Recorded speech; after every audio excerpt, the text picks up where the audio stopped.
Okay, so tonight, you guys, we are going to just talk about a few different philosophes. Now, a philosophe is like a philosopher from the Renaissance, but it is a philosopher of the Enlightenment period, and they're referred to regularly as a philosophe. So I'm just going to start out first with a little bit of review. If you guys remember Charles the First and what happened to him from this lovely picture, I'm sure you can guess.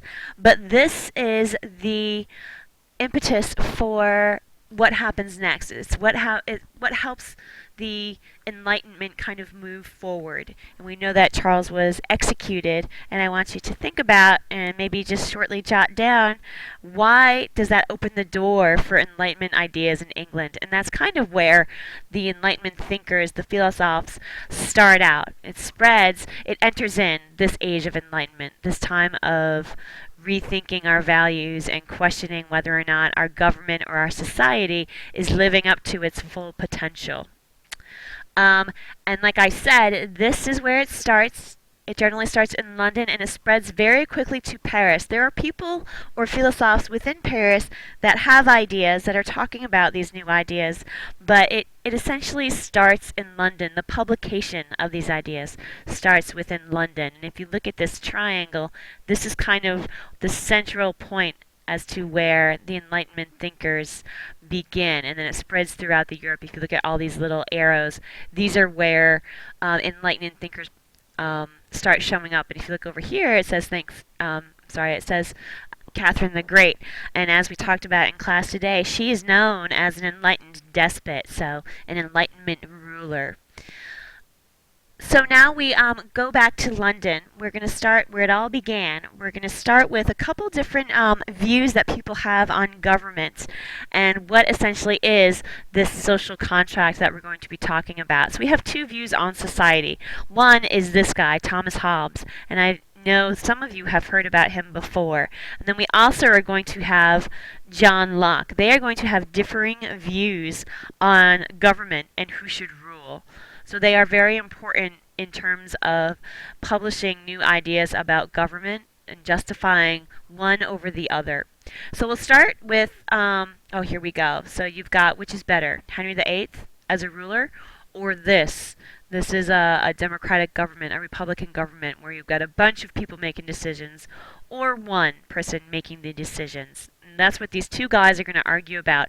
Is having an absolute king the best idea, or is having a representative government the best idea? And we're going to talk about Thomas Hobbes first. Now, Hobbes believed that people by nature were cruel and greedy and selfish. They were only out for themselves. So in their state of nature, so without being controlled by any kind of government, in their state of nature, they're very greedy and cruel, and their lives are solitary, and they're poor, and they live short lives. He is famous for writing this book. This book is called Leviathan. This is actually the cover picture, which we're going to look at in a minute, much more closely. But his famous book, I'm sorry, it's hard to talk with this cold, but his famous book kind of looked at the idea of how to control society. So he figured that because of, if you look at the top of this picture, he believed in a monarchy. He believed in not just any monarchy, but the monarchies that we just learned about, absolute monarchy. And he said in his book that in order to have an organized society, you need to enter into a social contract. So I would write that down. And a social contract, what it is just when you give up your state of nature, so the greedy, short, selfish state of nature that you would naturally be in, for an organized society. And what Thomas Hobbes is saying is that an organized society is successful underneath an absolute monarch. That's what he felt he needed. That's what he felt countries needed in order to be successful. So he definitely believed in absolutism, and that one man should control all others. You know, if you think about a representative government, if you've got that whole group, I mean, right now is a perfect example in the United States. You've got people arguing with one another over and over again, and nothing's getting done. Okay, we've got a stalemate right now within our own government. He's saying that is definitely what's going to happen. That's why you need this one absolute ruler. Now, adversely, we have somebody else. Oh, here we go. I jumped ahead. But if you look real close, um, look at what is within his body, look at what he's ruling over, and look at what he's holding. So kind of write down your ideas of how this represents absolutism, and we'll talk about what this Latin term at the top means, okay? But just as a picture, jot down your ideas of what he's saying about government and how a king or a queen should rule over their country. Now we can go further. So that was Hobbes's ideas on government.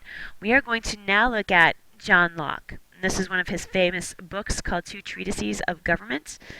Um, this became a famous book to kind of look at the other side of government. And if you think about it, he's the complete opposite of Thomas Hobbes. He thought that people were naturally good and were naturally moral and reasonable. Um, and that you should enforce your natural rights. Remember, we talked about natural law and what you're born with.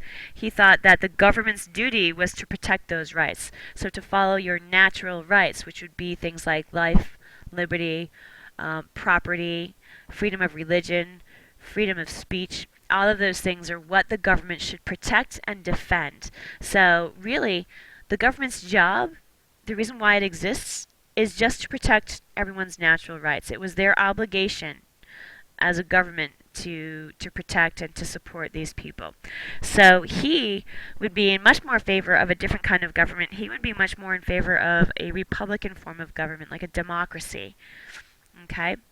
And a couple other people that we are going to look at. Those are the two um, main people that really created kind of an uproar within countries about their ideas and about, especially John Locke, his ideas about what a government should do and what a government's responsibilities is.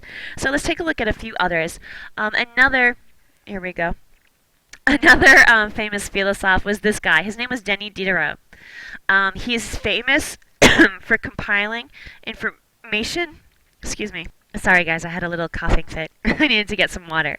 So, anyway, Denis Diderot, famous for creating the encyclopedia, which we know very well today. We know about it. He wanted to make a compilation of all knowledge. Okay, so he wanted to, his whole idea was to inform the masses. And if you look at these pictures that I have, there are a few excerpts that we can look at later on. But if you look at these pictures of the encyclopedia, okay, more and more sayings. Here we go. He's got landscapes. He included landscapes. He included shoe styles. He included different kinds of tools, wigs that people wore during that time period. It was a compilation of absolutely everything he could think of. And if you think back to Catherine the Great, she actually funded this encyclopedia. She paid for Diderot to publish it. So he wanted a set of books to kind of go over absolutely everything you could possibly think of in one spot. He would have it in one spot that you could look at. Another famous philosopher was this guy, the Baron de Montesquieu. If you look at if you look at his name, you can kind of guess that he's from France. He believed in separation and balance of powers. So if you think about it, in our own government, we have a balance of powers so that no group, legislative or judicial or executive, gets too powerful. Okay?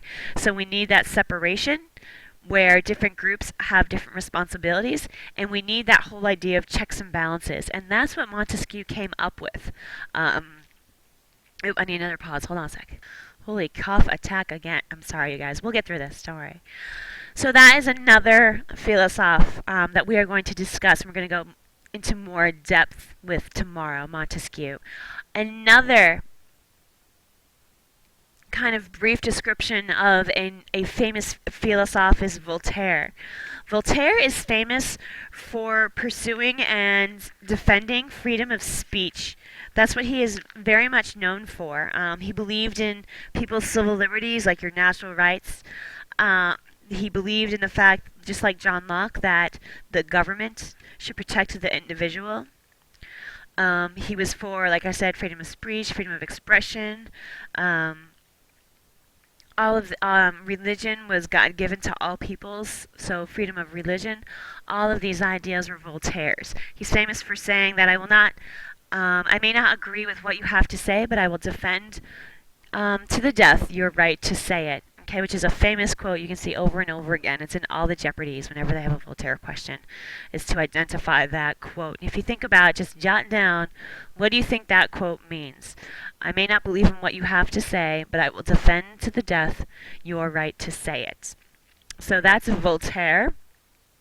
A little bit more of his writings right here to give you an idea of what his beliefs were. And don't worry, we'll talk more about him tomorrow. And then if you move on to this guy, Jean-Jacques Rousseau, again, a French guy. He was a little controversial. He thought that society was completely artificial. It was fake. And that um, you're born with a clean slate, okay? And that's the only reason why you are corrupted is because you grow up within a society. The state of nature, that's better because society corrupts you. Um, he valued impulse and emotion more than reason, like you should act on your emotions rather than thinking about it and using societal norms to try and figure out your problems. He believed in a contract between government and individual freedoms, the individual, and he believed in the general will of the people. And he did say that Republican form of government was the ideal government, but many people, many dictators actually used his beliefs against him. Okay, they thought they used his ideas his idea of general will to kind of support why they needed a dictatorship within their countries. And we can talk a little bit, write down what you might think, but we can talk about it a little bit tomorrow in class. And we're going to research these guys a little bit more in depth. Okay. So that is Jean-Jacques Rousseau, and his beliefs were a little bit more controversial. This philosophe is known as a physiocrat. This is Adam Smith, a physiocrat. The reason why he's a physiocrat is because they were considered to take Enlightenment ideas and apply them to economics, apply them to economy. He came up with this fantastic idea about laissez-faire economics. If you think in terms of what kings and queens were like, they had complete control going over. You know what? I don't want to go this far. Hold on a sec. Okay, we're totally going to skip over Adam Smith. We'll talk about him tomorrow because he's a philosopher, but he's a physiocrat. Okay, so it's a little bit different. And I want to talk about Mary Wollstonecraft, who was very famous during this time period. She was a defender of women's rights. She really wanted equal education and equal opportunities for occupations during this time period, the 1650s and 1750s.